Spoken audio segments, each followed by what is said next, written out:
now marks the start of Series 8. If there's any series that could be picked out as the one that most people tend to like the least, it's this one. Thankfully though, Series 8 marks the return of there being extra content to talk about, unlike in Series 7. Not a lot, but at least there's something. He couldn't do it twice. No, that would be impossible. 6 minutes and 57 seconds of footage is shared from a total of 7 scenes, though as has happened most times deleted scenes are included, some of this is not fully deleted stuff, but extended footage of scenes that did actually make it into the episodes. The first one is an entirely deleted scene. Mark, baby Ian, Jeremy, Dobby, Hans, Gerard, and a dog are going for a Sunday walk in the park for some reason. How did this happen? The fact that Gerard, the little elephant man, is still alive and kicking at this point means that this is from episode 1 of the series, Jeremy Therapized. Gerard dies of flu about halfway through the episode. He died of flu? So unless he became a literal ghost at the feast, this is from near the beginning. That is so Gerard. I know. In fact, it probably slotted in directly before this scene here, the one in which Mark hands over the thing he loves best to the man he hates most. Although it is still a little confusing, the scene before this in the episode is the one in which Gerard is ill in bed. So did they take him out for a walk right after that moment? Did he ever get to eat his grey matter pie? But yes, our band of weirdo characters have all gone to the park. Jeremy has a pushchair, Dobby a balloon, and Gerard a dog. I don't think it has ever been mentioned before that he has a dog. Well, I'm assuming it's his because he's holding the lead. We know Mark and Jez don't have one, and neither does Dobby. So unless Hans has a mystery canine friend, it seems Gerard did indeed have a little dog. That can't have been good for his immune system. That's not businesslike. It's not even a proper disability. Mark, in a fairly creepy way, refers to Dobby as being wild and free while she's playing with the dog, which leads to a discussion about Joseph Fritzl, because of course it does. Jez thinks Mark is a Fritzl type, which he denies. More of a Fritzl type. I'm not Fritzl. Touchy? A Fritzl type, Mark. Fritzl type. However, if you remember your random offhand lines from Series 8, you might notice something a bit odd here. Mark actually does mention locking Dobby down like Fritzl in the second scene of this episode. Get her into the flat and keep her locked down like Fritzl. That scene, the robots cooking one, takes place before this trip to the park. So what's happened here? Is the fact that Jez also brings up Mark Fritzling Dobby a joke? I mean, obviously Jez bringing this up is funny, but you know, also a joke in that Mark denies he's the Fritzl type, despite us viewers knowing he thought about it earlier on? That's what I'd assume, but the fact that he never references this in his thoughts is a bit strange if that's the case. God, no, why bring Fritzl into this? Or could it be that this scene was going to be cut, but they liked the Fritzl line and so reinserted it back into another scene so that it could be included? That definitely seems like that could have been done, considering the line is a voiceover one in the actual episode, meaning that it could have been added in during the editing process, when they knew the park scene was going to be cut. Whatever the case, I think the inclusion of this stuff was definitely worth it. Mark definitely is the Fritzl type. You can't go yet.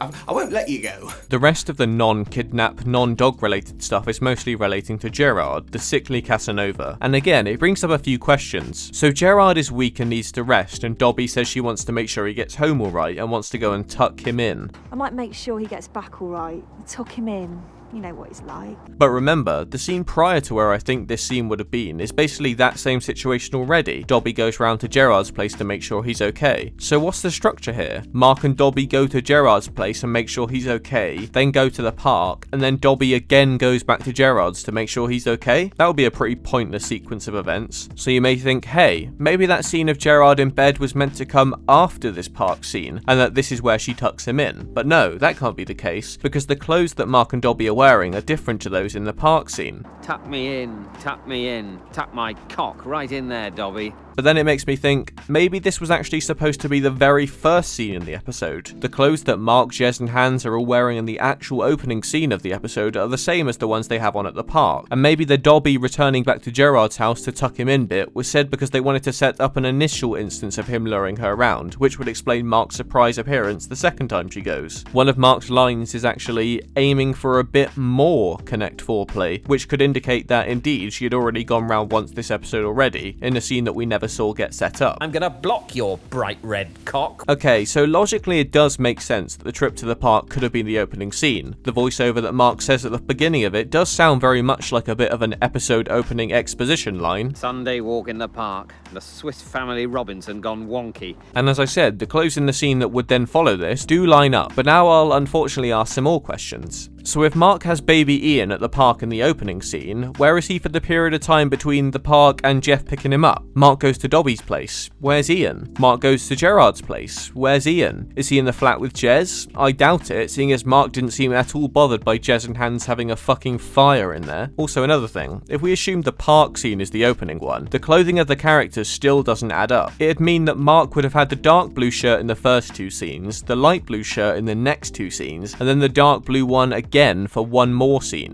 Jez has the same outfit on during the park and burning scenes as he does at Jeff's pickup too. Jeff, I think it's okay. So basically, while nothing in this park scene is technically wrong, structuring it into the episode presents a huge mess. Honestly, my theory is that I think someone fucked up the continuity for the start of the episode and there was no real way to salvage it without cutting the park scene, so they took what they could reuse, that being the Fritzl line, and inserted it back into the episode elsewhere, ditching the rest. That's the only real thing that I can think of that'd explain this whole situation. And still, where the hell did Gerard's dog come from? Sarnie's God, he loved a sandwich. So now onto a scene that's a bit more light. It's a bit from just before the start of episode 3, the Love Bunker. Mark, Jez, and eventually Dobby are discussing Simon and the website gang coming around, and just general party stuff. Jez says this: Don't get high on your own supply. which is reminiscent of something he said in Series 6's The Test. Slipping effortlessly from getting high off her own supply. There's another scene included from the same episode too, in which Jez is getting ready for his first life coaching appointment with Neil. It's a good one for classic Peep Show props, as two of them get spoken about. Jeremy's fuck work let's fuck poster, which he's had all the way since Series 1, Don't worry, I am going to take the poster of the lines doing it down. and also his bongo gets a mention too. Or is it a small table in the shape of a bongo?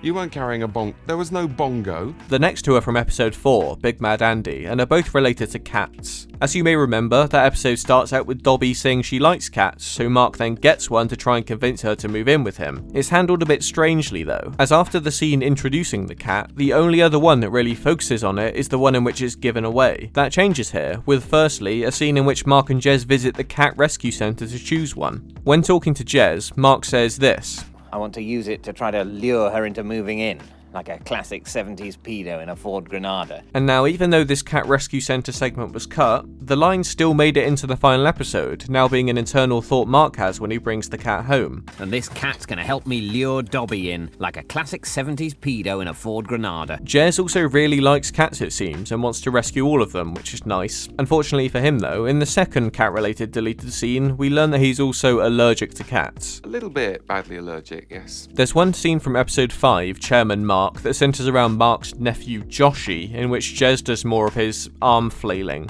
dancing. Then the last scene included is really weird to me. It's from the final episode of the series, the fan favourite, Quantocking 2. In that episode, Mark and Jez both end up on a train to go and see Dobby. It's there that Jez admits he loves Dobby and so on, but the two make a deal and Jez agrees not to tell her. In this included scene, this moment is extended because of the contributions of this guy. Personally, I think you should tell her.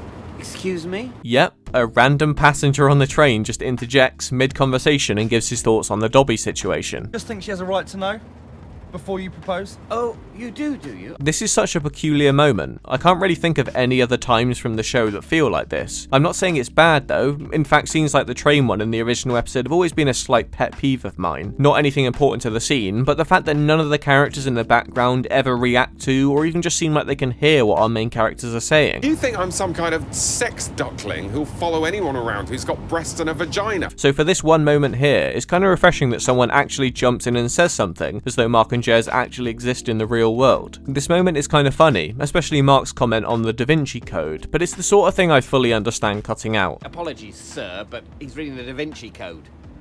I'm sure most of us are in agreement that Quantocking 2 is not exactly the pinnacle of Peep Show storytelling, and adding in this extra 40 or so deleted seconds would have meant something else would have had to have been cut, and the ending already feels incredibly rushed as it is. She's flying to New York tonight with Simon. She's taking the job. Is this a funny joke? The only other piece of bonus material included for Series 8 is a 7-minute long compilation of bloopers. As I said for Series 6's video, I think describing them is pretty pointless and removes all the fun, so I won't. And that's that for Series 8. The end is nigh as Series 9 soon approaches, but luckily Series 9, as Series 8 did, also features a return of bonus features, so that's good news for us. And so the descent into hell begins.